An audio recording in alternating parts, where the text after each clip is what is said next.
This is Cosmographia, the Randall Carlson podcast.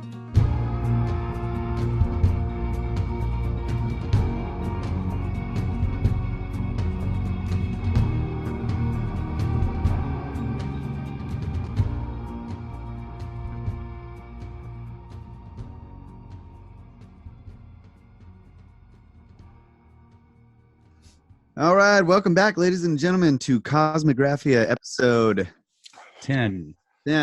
We are the shiny people. And we are here with Brad. Looking good. Number 10. The Shiny Brothers. That's right. That's right. We are here with the quiet guy and Randall. The Brothers of the Shine. Freshly polished. That's right. Got my... For the listeners, you probably need to explain that. So we've had a couple of YouTube comments that are like, who are those shiny guys? Like, who are the shiny people? And why do they keep telling Randall that the podcast is over? That was like, yeah, let the guy talk, damn it. Yeah, let him keep going. And we're like, sorry, Randall told the shiny people to tell him when it's been an hour. Well, we need to remind him. Randall said, let's try to keep it to an hour, so we'll tell him, but he may go for 2 hours, but at least we're going to bring it up. That's right. So. Yeah, I mean, because we are not locked into some set time frame every week. We can, right. And if we go anything really, we go beyond an hour, that should be considered a bonus. Frickin' right. Bonus. That's right. That's right. Bonus. Love it, people. Come on. That's right. Yeah. So, Cosmographia episode 9. 10? We thought we were wrapping up with Atlantis on number 9, but I think we got a little more. What can we add in about that city plan, Randall? Well, are you sure you're ready for this? I don't know. You got something else? Well, I got another couple of little tidbits before we move on, although always this will be in the background because we're basically laying out a body of evidence from episode to episode, and it's all interlinked. Obviously, we can't talk about Atlantis without the chronostratigraphic context, which is essentially the Younger Dryas. So I thought that it would be insightful and helpful to probe into the details about the Younger Dryas a little bit further, because we are looking at sort of the dividing line, the great dividing line in the history of humans on planet Earth. Yeah. The 200,000 year plus history of modern humans on Earth has this big dividing line, this big abyss between modern history and prehistory.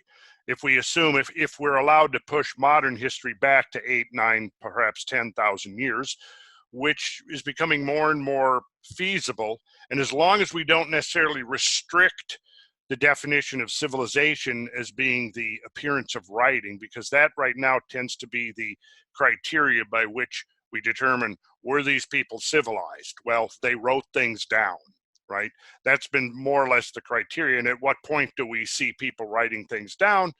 Well, 4,000 or 5,000 years ago, generally in that range, give or take. But when do we see people establishing agriculture? When do we see people domesticating animals? When do we see the dispersion of languages? We can take all of that back to the very early Holocene, the first cities that would be part of the historical record, right? We go back to the early Holocene for that, 8,000, 9,000, maybe 10,000 years ago. Yeah, Jericho. Now, yeah, then we go just another millennium or two beyond that, and now we're into the big period of flux, the transition zone between literally 2 world ages. Because if we define the previous world, it was a very, very different world than the world we inherited in the Holocene. And so I think one of the objectives of these discussions that we're doing here would be to help shed light and elaborate specifically how different our planet is now from what it was 15 or 20,000 years ago, while modern humans were living on the planet. And you see, we can't really, I mean, we can pick up the artifacts, certainly we can pick up the tools and the debitage and the debris left over from the activities of early prehistoric humans. But I think that's only telling us part of the story, a small part of the story. And in order, I think, to get at the bigger picture, we have to set a context. We have to understand the environment in which the human story is playing out. So to that end, we will spend time going into the details of the late Pleistocene and the transition between the Pleistocene and the Holocene, which was marked by this rapid disappearance of the great ice sheets and the rapid rising of sea level and the major shifting of ecosystems and biomes around the planet, the collapse of old ecosystems and the rise of new ecosystems. The transition is truly extraordinary, the disappearance of the great megafauna. So what I would like to do, and if this is of interest to the listeners, is go into that, get into the richness of the detail, looking at the animal life, looking at the nature of the global environment, and then being able to talk about what happened to cause these dramatic changes. What happened to this planet that caused it to shift, literally to shift gears so powerfully and dramatically? I mean, think about this, okay? If you took from the Atlantic Ocean to the Pacific Ocean today, and we went in there and we had this gigantic bulldozer, and we were to bulldoze the entire country of Canada from the Atlantic to the Pacific, and I mean every tree down, gone, right? All of the forests are reaching from Hudson Bay out to the Western Cordillera and beyond to the Pacific Ocean. Boom, we took every tree out, we clear cut, right? That would be a pretty dramatic environmental change, wouldn't you agree? Yeah. Yeah. Sure.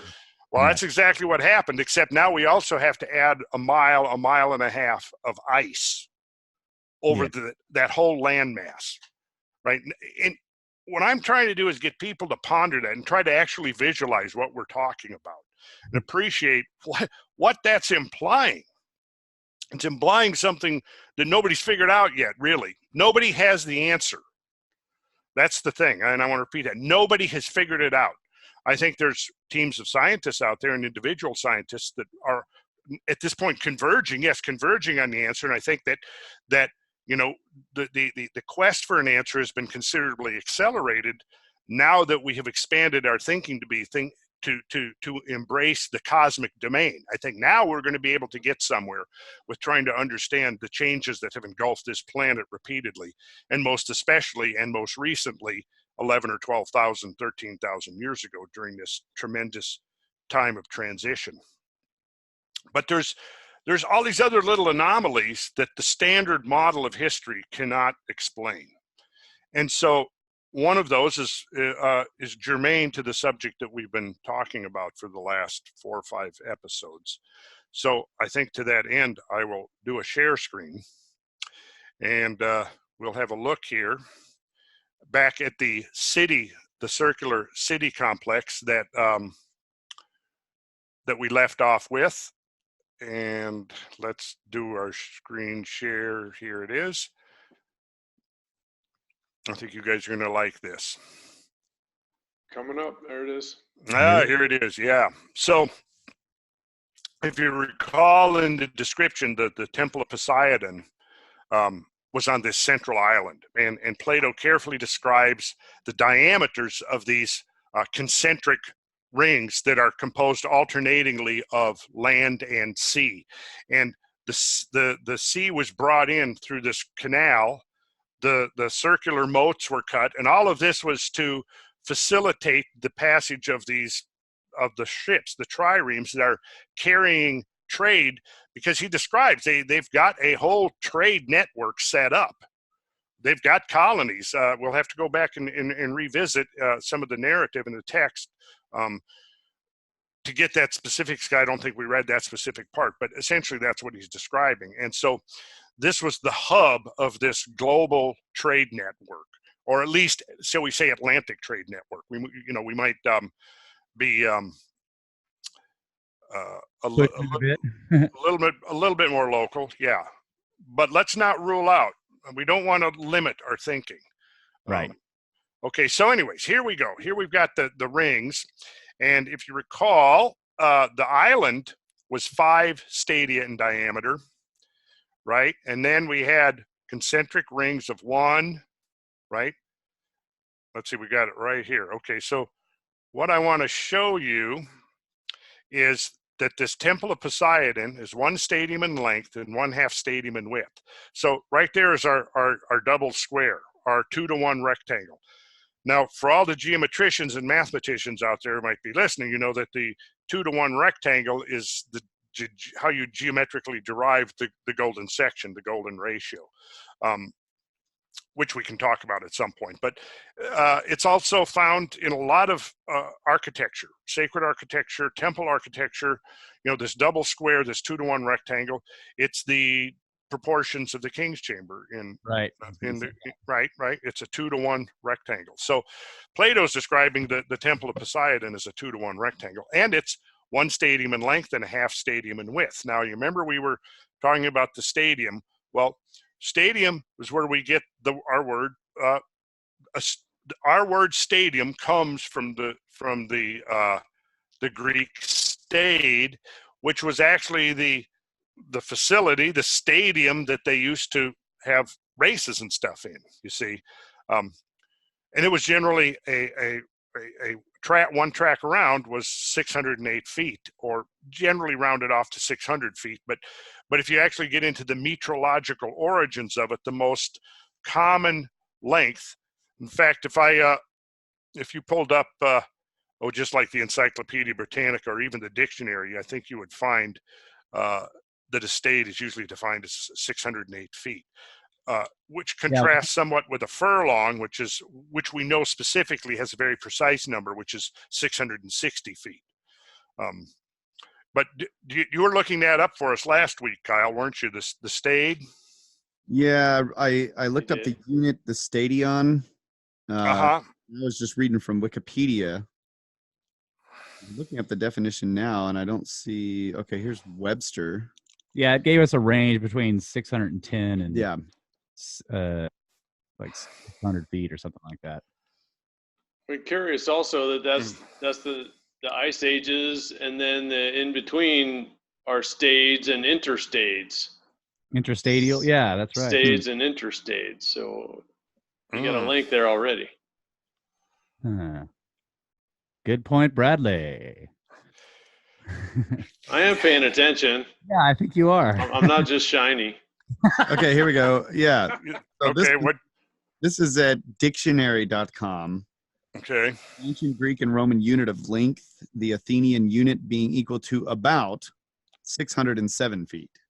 Okay, they're giving 607 feet, right? Okay, yeah, you'll get variations on it. Now, to the more in-depth academic studies, you will get something more precise. But actually, the fact that there could be variability built into the stade may be relevant, because the length of the stade may have been adjusted according to local geography.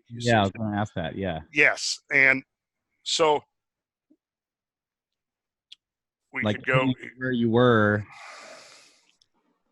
in terms of latitude. Maybe it would adjust. Yes. As you go, see, because here's the thing: if you have a minute of arc, a degree of arc, a second of arc around the parallels, the great circular parallels around the planet, obviously, as you're going away from the equator, those circles are shrinking, right? Yes. The radius of those circles is shrinking, and so therefore, any increment of the circumference is going to be shrinking with it. Yeah. So if you start out a degree, you can do this. Figure the polar radius of the Earth is very close to 7,900 miles, and the polar diameter 7,900 miles, equatorial diameter 7,926 miles. So you got a 26-mile difference there. Now, there's another way that you could possibly adjust the length of a unit of measurement based upon a changing size of the Earth, is because not only is an arc of the parallel changing, but so is the length of the radius as you go from equator to pole. And in fact, as you go from equator to pole, the length of the radius the Earth's radius is going to shrink by 13 miles. And that kind of came up earlier in one of our discussions, talking about plate movements and so forth, because we've been talking about the idea that we have to be looking at a more dynamic model, in that not only do we have the continental drift movement, the lateral movement of plates, but we've also got the vertical movements of the plates. And that movement those two movements are likely integrated. In other words, as you do this, it probably accelerates this. That would only be natural, see? So anyway, the size and shape of the Earth does play into a number of important things, and has to be considered when we're thinking in terms of the changing planet. Because you see, the idea that the Arctic Circle is where it is, and and compared to the center of mass of the Great Laurentide Ice Sheet, which was centered over Hudson Bay. And a lot of the Arctic Ocean was actually clear during the late glacial maximum, which is pretty bizarre when you think about it. And Western Alaska was, for the most part, not glaciated.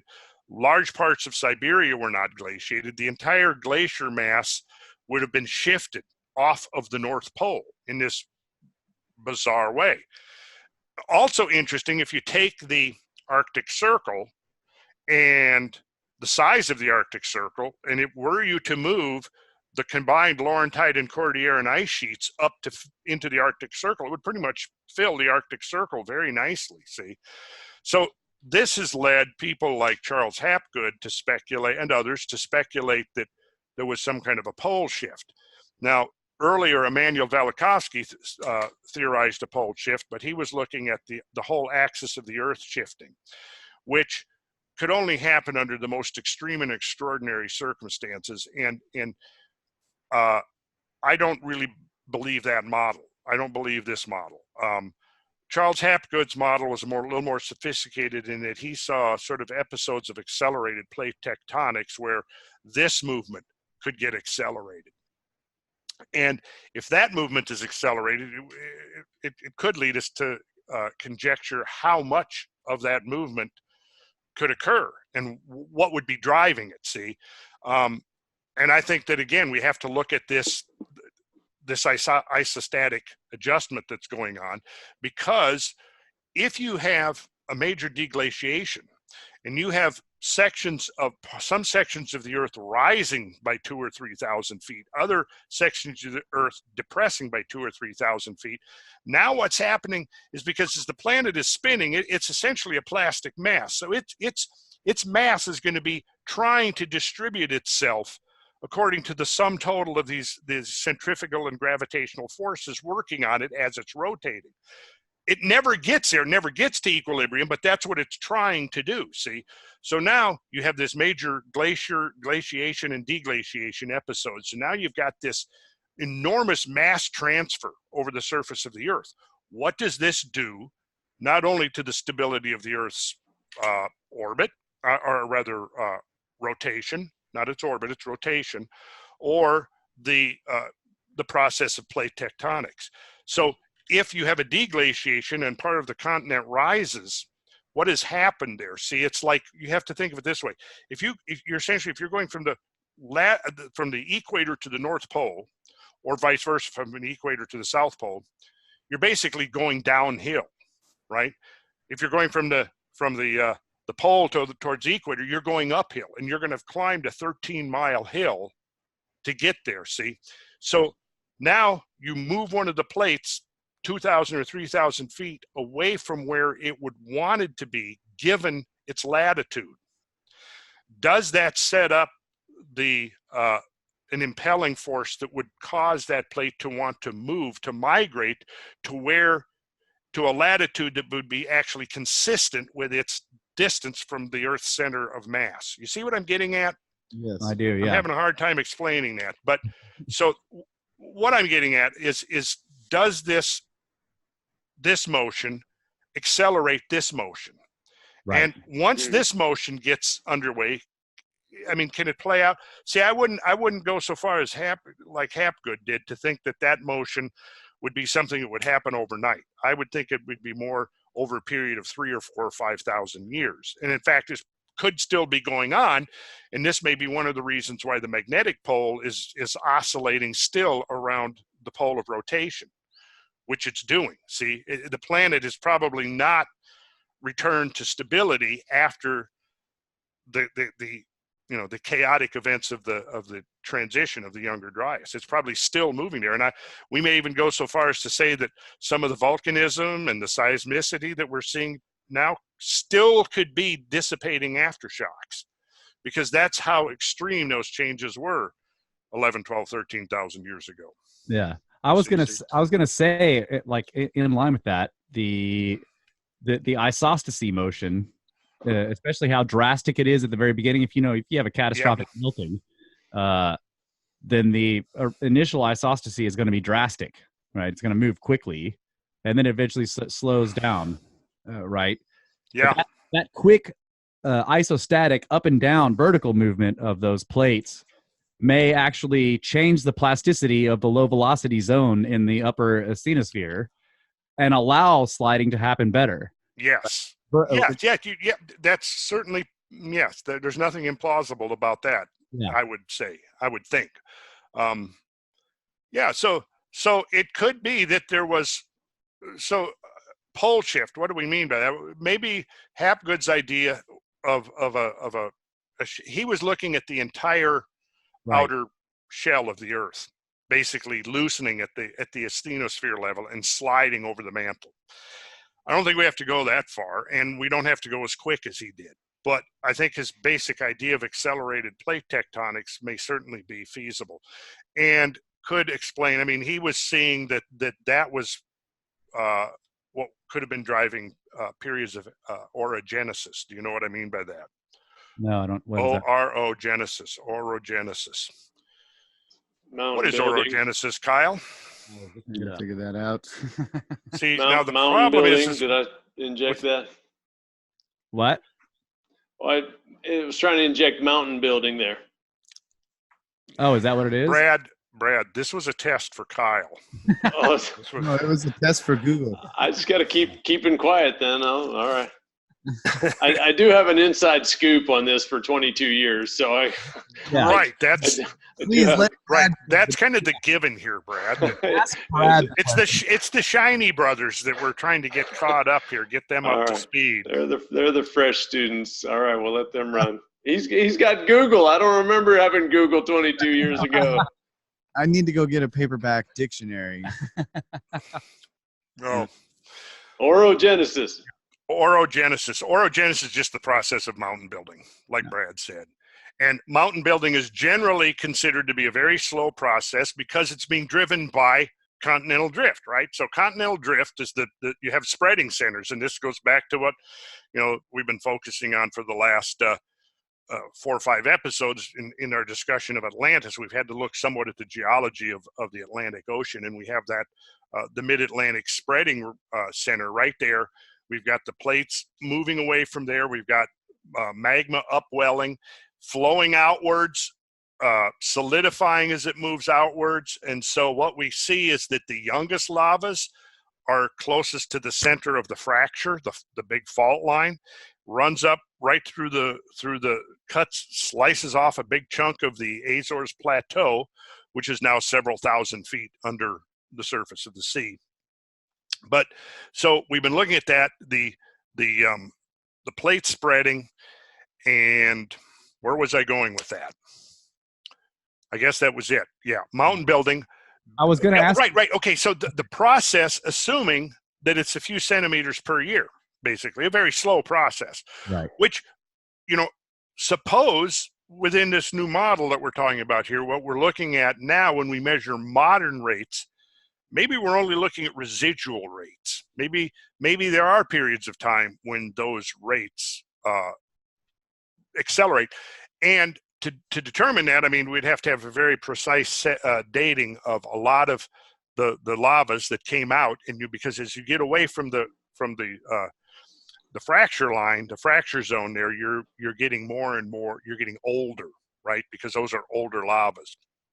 But the other side of it is that in places you've got spreading, in other places the plates are colliding, right? So what happens when the plates collide? Well, there you can have uplift, right? Or you can have overthrusting like this, which you see a lot of those incredible overthrust mountains up there in the Canadian Rockies, where one big slab, it might be 3,000 foot thick slab of rock, slides over another one, and you can see it just built up there, one on top of the other, and you can see the strata in the rock are actually tilted, almost like the crust, the lithosphere broke and then buckled up, right? Now the assumptions are that mountain building can be really no faster than continental drift, so that mountains are only rising at a few centimeters per year, if that. But one reason I think we could perhaps question that is when we look at the status of a lot of the mountains, particularly the Rocky Mountains, the ones I've spent the most time in, but the Sierras, you could look at the Andes. I spent a fair amount of time in the Pyrenees Mountains. You see those, it's the same thing there. I haven't been to the Alps, no. I'm heading there in the morning, but okay. Let us know. Give us a report. I'll give you a report. No, but you'll definitely find the same thing there. That whole belt of mountains that basically goes from the Alps over to the Himalayas. That's all. And in fact, the Pyrenees is part of that fold in the crust. Well, here's the thing: as the fold, as the mountain range is rising, basically the higher it gets, the faster the erosional processes are that affect it and want to basically eat it away as it's rising. You see, so what happens is, again, when we're talking about the planet trying to reach equilibrium, you've got high places and you've got low places. It's the transition, the transport of material is obviously taking place from the highlands, the high areas, to the low areas. And so what is happening is, in part of this geomorphic equilibrium that the planet is striving for, is this. This will go down, the material will fill up, and pretty soon you would have what geologists of old referred to as a peneplain, where basically everything is pretty flat. And that's what would happen if you had if you took away all of these plate tectonic processes. And you would have very shallow seas spread over a large part of the earth, more so than now. And the parts, you'd have shallow sea bottoms, and you'd have land masses that had been weathered away down almost to sea level, right? There have actually been times in Earth history where it appears that was kind of the prevailing condition. But when we look at the landscape, we're not seeing that. We're seeing, when you travel through the western states, you're seeing these tremendous 8, 9, 10,000 foot, layers of rock that may have been taken millions of years to accumulate, right? But how long did it take them to uplift? See, there's the question. I think that we should be considering that there might be periods of accelerated plate tectonics and periods of accelerated mountain building, because basically it comes down to this, and we should actually devote an episode to this when we can look at these processes of weathering in great detail, how carbonate rocks like limestone weather as compared to, say, granitic rocks, and what happens with the freeze thaw cycle when once the elevation gets high enough that it becomes perpetually cold. Now you have or you have the colder seasonal cycle going to work. Now you can get really rapid weathering away of the rocks.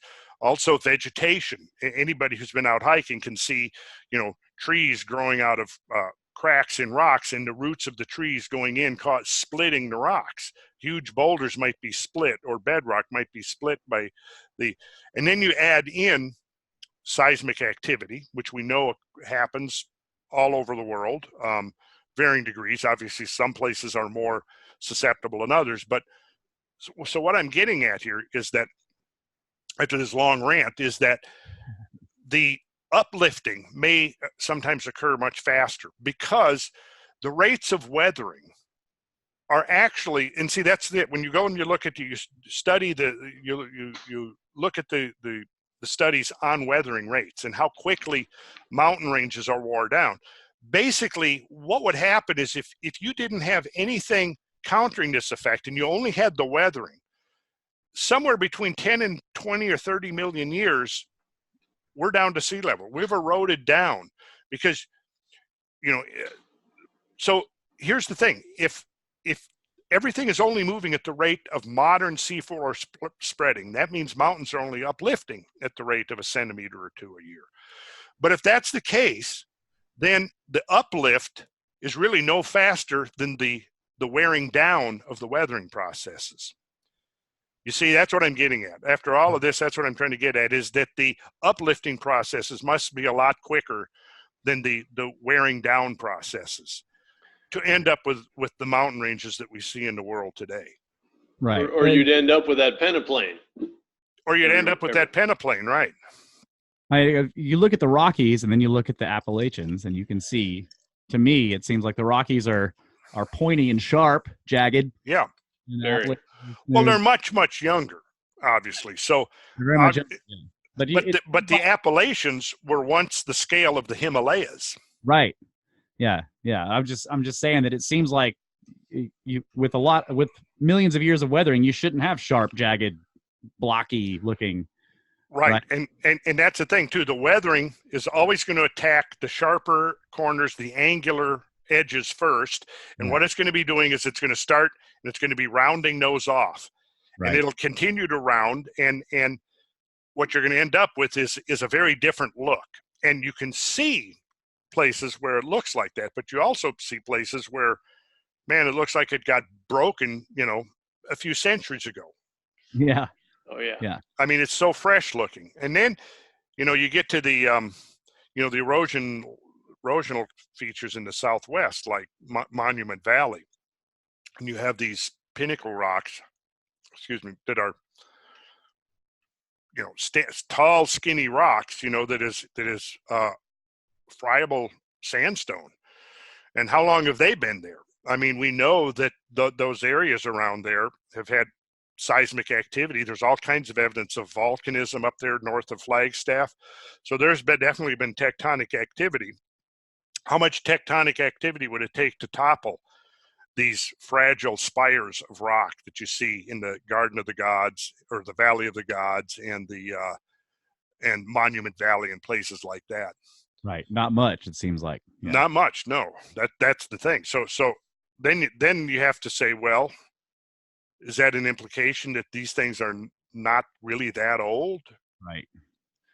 And you want to see a lot of, excuse me, Randall, just what you're describing. I mean, I read so many comments of people that are going out and getting in the field and going and make trips to see what you tell them about and being able to divine it newly for themselves and see these things. So I want to highly recommend the Icefields Parkway in British Columbia, which runs south out of Jasper National Park. Yes, and it is just a freaking geologic wonderland, and you will just be stunned in all directions. Our buddy Ed Nightingale, 360 degrees of wow. Icefields Parkway south out of Jasper Park. Definitely put that high on your list, people. Cool. Yeah. Yeah, we actually added that to our lexicon of geological terms. Absolutely. 360 degrees of wow. Yeah, that's a good one. I'm sorry, you started off with a good one tonight, and I've been trying to figure out how to punctuate it back in there. But you said, and now I'm going to forget it. But you said the oh crap. Oh well, it's gone now. It's gone. No problem. Okay, so let's go back and have a look, gentlemen. It'll come back at the least opportune time, right? That's right. Yeah. I've been repeating it to myself for 30 minutes now. Oh no! Write it down. It was one of the very first things he said. The chronostratigraphic context. Yeah. Oh yeah. To put this in chronostratigraphic context. Well, yeah. I was like, oh man, that's awesome. I want to do that. Yeah. Time, stratigraphy, and context. Isn't that what we're all here trying to do? To put it all in chronostratigraphic context? I thought that's what we were here for. I am now that I can say it.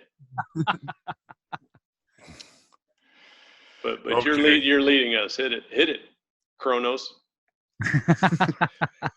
Well, the word actually, that's a real word, because when you're looking at strata, there are certain assumptions you make about strata that, for example, older strata are going to be below younger strata. Doesn't that make sense? And that's usually the case. You'll be able to find that particular sequence, but other times that sequence is disrupted. And for example, there are places where the older strata is on top. Yeah. Now, how does that happen? I was just thinking the overthrust you were talking about. You'll end up with young strata on top. You go down, you get to older strata, and then suddenly you get younger strata again. Yes. Yep. But you'd have to flip something completely over to get the oldest stuff on top. Yeah, and obviously an impact will be one thing that'll do that. Oh yeah. An impact of an asteroid will do that. Yeah. Layers of rock will go up and come back down. That's what to me is so interesting about that. The Great Day of His Wrath by the artist John Martin is because without necessarily knowing specifically what the immediate effects of an asteroid impact would actually look like, he created a painting that essentially looks like what that would, and he's showing. In fact, Don Davis, who is an artist who's painted a lot of dinosaurs and Cretaceous pictures, and he's done a series of paintings showing the asteroid impact, and one of the pictures he shows is of the paintings he's done, and we could perhaps find it online and show it, or I've got it in my files, but I'm not going to pull it up tonight. But it shows shows this, and I actually have John Martin's painting. So after we do this, I'll pull John Martin's painting up because it's in this program I've already got open right here. Cool. But so back to, hopefully everybody can see this, back to the city plan of Atlantis. Yeah, you're still in screen share. We see it. Good. Okay, so the middle island, 5 stadia or 5 stades in diameter. Then we've got this ring of water is 1 stade, then 2, then 3, right? So the stade, like I was saying, you'll find the different lengths of it, but there is one stade that seems to have been used very frequently by the ancient Greeks, and you have to get more deep into the history of Greek metrology to get this usage of the stade of 608 feet. But if we look at this, we can see here how it plays into the geometry. The inner island, 5 stades in diameter. So if the 5 stades are each 608 feet, the total is 3,040 feet. Got that? 3,040 feet is equal to 760 times 4. Now, what's interesting about that number is 760 is almost precisely the distance between the 4 sockets, the sockets that held the socket stones, the cornerstones of the bottom layer of the pyramid were each 760 feet apart. Whereas when you got up onto the so-called socle that was marked by the sockets, and I can show pictures of this to people so they can see what these sockets are, but they're 760 feet. And then also 3,040 feet is a half a nautical mile, right? A nautical mile. So sailors is to simplify, you're saying 3,040 feet is the perimeter of the Great Pyramid with that extended socle. Yes. Yeah. Okay. Yes, that's what I'm saying. And so there's a link right here. The numbers, once you accept the 608 feet of that might have actually been the length that Plato was referring to, then the numbers show. And you can adjust the 608 feet by a little bit, which is perfectly acceptable, and you're still within the range of geometric accuracy. See, because the numbers, you got to remember here in geometry, and we're looking at an idealized template, right? But anything that you create out of the real material world of time and space based upon a blueprint is going to have some fudge factor. It's going to have some deviation in it. You can get the best craftsman in the world, and they will build something, but it won't necessarily be precisely what is shown in the blueprints, you see. And in over time, you're going to get even more deviation because of the vicissitudes of time and what that does to a building or so a structure. I don't want to derail you real quick, but why is the nautical mile different from a mile? What's the deal with that? Well, okay, that's explained in the next line. Okay. What does it say? 3,040 feet times 43,200 equals 24,872.72 miles. So what's that number? Well, I know the 432. I recognize that. Right. Is that 24? I don't know. Is that the circumference? No, I don't know what that is. Getting real close. Yeah, 24,872 miles is the circumference of the Earth. Okay. All right. Yeah. So what's happening here is you've got a nautical mile, which is part of the geodetic system of the Earth, the way we measure the world according to latitude and longitude. Okay. Does that make sense? I've got it. Yeah. So okay. So try this: 6,080 feet. Right now, or go the other way. All of you guys, anybody listening to this, who, you know, I'm assuming and hoping everybody's got your calculator right at your fingertips. Calculator. And if not, I'm going to be checking next episode to make sure everybody's got their calculators. Right. So let's do this. Let's take. Well, look what we've got here. 7,917 miles. Remember now I said that the diameter of the Earth varies between 7,926 and 7,900 miles, right? Give or take. And the thing is even when you're measuring with satellites, that absolute size of the Earth has a little bit of play in it. You know, it's not every time you measure it, it's going to be slightly different. So in all of this, there's a legitimate and allowable fudge factor. Okay, so 7,917 you can picture would be somewhere in a mid-latitude range, right? Right. Because if it's 7926 at the equator, 7,900 at the pole, what's halfway between those? Well, 7,913 is about halfway. So, right? So right. A little bit above halfway. Yeah. A little bit above halfway. Exactly. So anyways, go 300 and let's try some. Let's go. One of my favorite numbers is 7920, right? Because actually, if you took the Earth and you took the area of the Earth and converted it into a perfect sphere, because we know that the Earth is not perfectly spherical. It's oblate. As it spins, it bulges. That's why that 26-mile difference between equator and pole, right? It's because of that spin. So it's throwing it out, right? So if you take 7,920, what I was getting at is that if you were to take the surface of the Earth, you know, I don't remember the exact number in my head of square miles, but you were to create a sphere that had the same number of square miles in a theoretically perfect sphere, that had the same number of square miles as the real actual Earth does in its surface, that sphere would be 7,920 miles in diameter. Okay. So a perfect. Got that? Yeah, got it. Now that is generally the number that we find encoded, apparently, in various ancient traditions, particularly architectural traditions. So using that, let's just try some numbers here. Go 7920 times pi on your calculator, and you're going to get 24,881.4 miles for a circumference.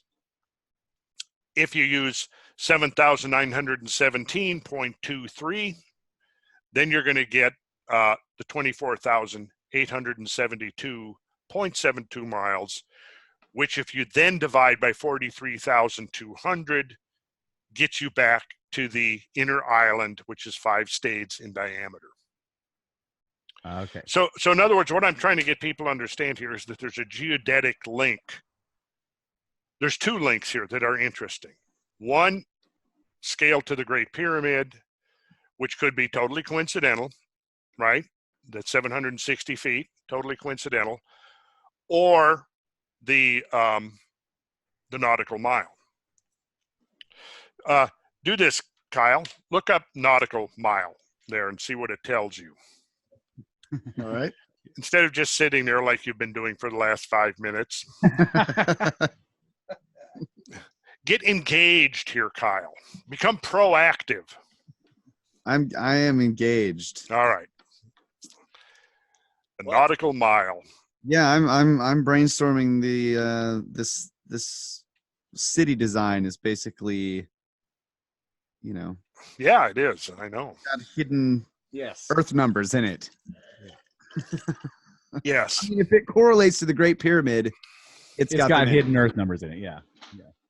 So, nautical mile. yeah, 676 feet roughly, or 6,076 feet roughly. Not a yes. Okay. Roughly. So that's 4 feet different than the nautical mile I'm showing here at 6,080 feet. Right. Which was more the traditional. Now, before all the various adjustments that have occurred, throughout the 20th century. Right. By people to who get that level of refinement, it was generally taken as 6,080 feet. Yeah. So there you go. And what else does it say? Does it explain how it's derived from the Earth?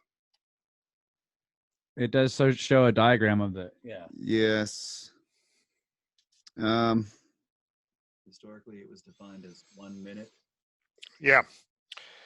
A unit of length used, here we go. I'm going to go refer to my American Heritage Dictionary. Nautical mile, a unit of length used in sea and air navigation based on the length of 1 minute of arc. Right. Of a great circle, especially an international and U.S. unit equal to 1.852 meters or about 6,076 feet. But, of course, you know that great circle is subject to a whole range of modifications depending on where you take it, see? So if you take that great circle at one latitude, it's going to be a little bit different than at another latitude. So that's, again, what I'm talking about. You got a little bit of a fudge factor here, and that's totally legitimate. So basically, what Plato is showing here is that the inner island of 5 stades would be half of a nautical mile or a half minute of arc of the Earth's circumference. And that's let's see, the pyramid base, like on a side, is a half a second of arc. What, 1/4 of a second, or maybe you're right. Yeah, I can't remember. I think one side is a half second of arc, right? You take 2 sides of the Great Pyramid, you'll get one. That's right. You're basically right. 1 second of arc. Yes. Yeah. So, okay, I've got down here in my notes, I've got the polar diameter of the Earth, 7,899.988 miles. So, it's fair enough. I rounded it off to 7,900. Equatorial diameter, 7,926.677259 miles. The mean diameter, 7,917 miles. So there we go, right there. The mean diameter, right, times pi gives you the 24,872.72, which we could then assume would be a mean circumference. You divide that by 43,200, and now you have the inner island, which was the dwelling place of the gods, right? Wow. Yeah, it was. Again, yep. I mean, that's the same scale that the Great Pyramid's modeling, 43,200. Yeah. Yes. And so what's significant about that number? Well, we find it all over, but how do we find it? How would we find that number in everyday use?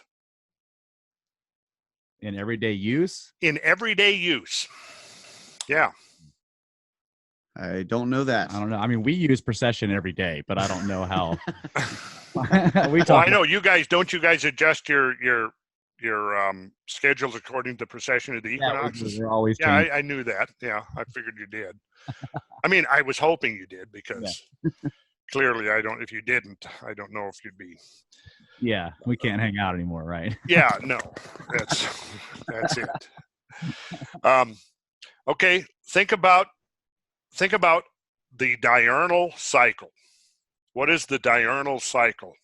The day and night cycle. Yeah, the day and night. Okay, so how many hours in the diurnal cycle? 24. 24, based upon transits of the solar disk across the local meridian.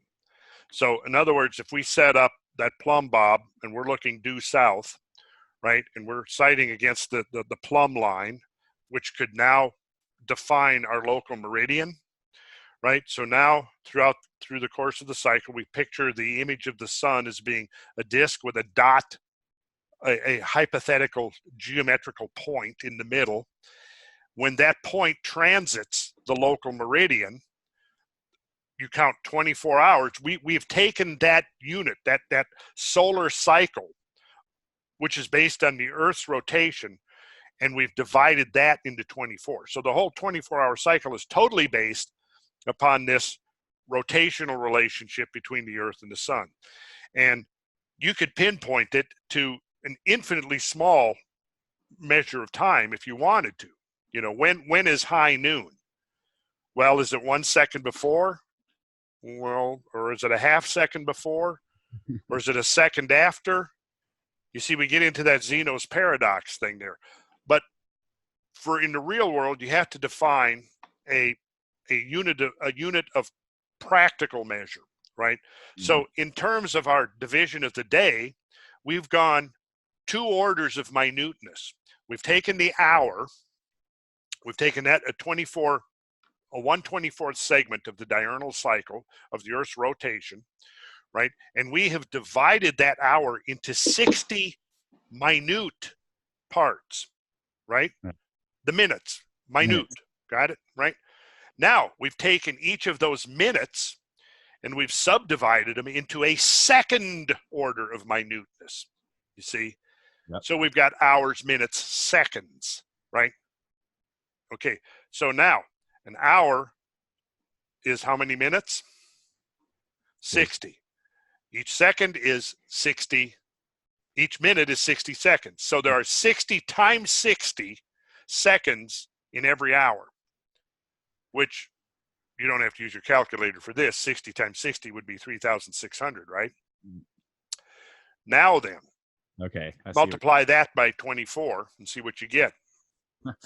Kyle, are you ready? 3,200. 3,600 times 24, the number of seconds in a day. Oh, I got it. It's going to be double. Yeah, 86,400 seconds in a day. Isn't that interesting? It's in itself, right? It's an order of magnitude smaller than the diameter of the sun in miles also. It is, but it's double the number of, so it's 86,400. Right. So half of that, or 12 hours, would be 43,200 seconds. So now the thing to do is to take it to the next order of magnitude, right, which is the annual cycle.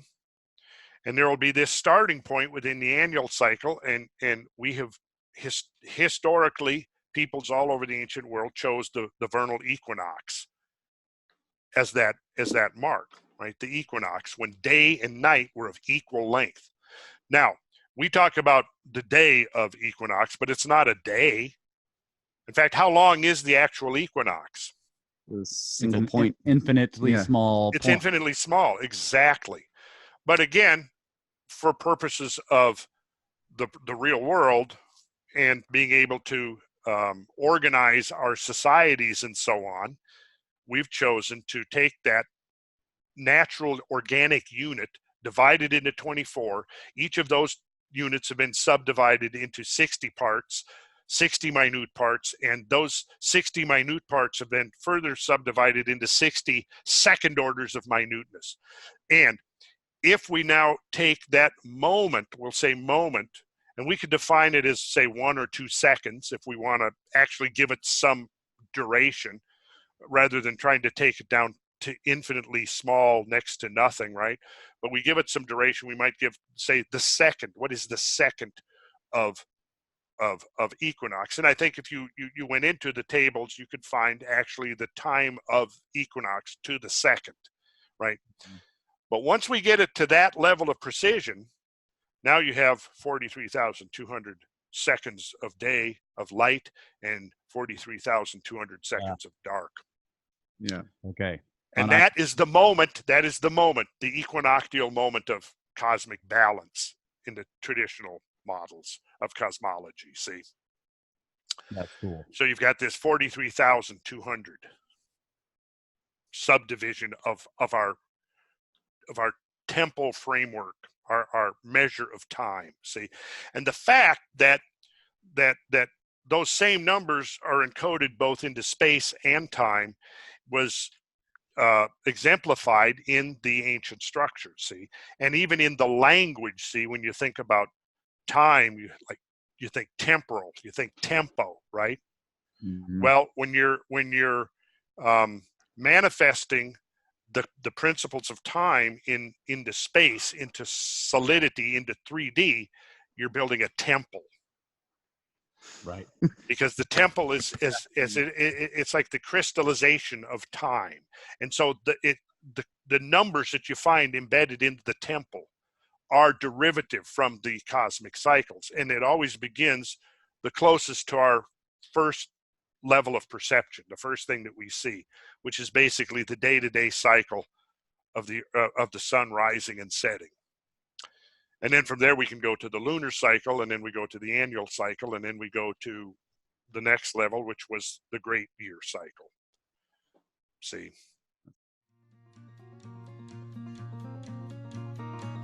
This is Cosmographia, the Randall Carlson podcast.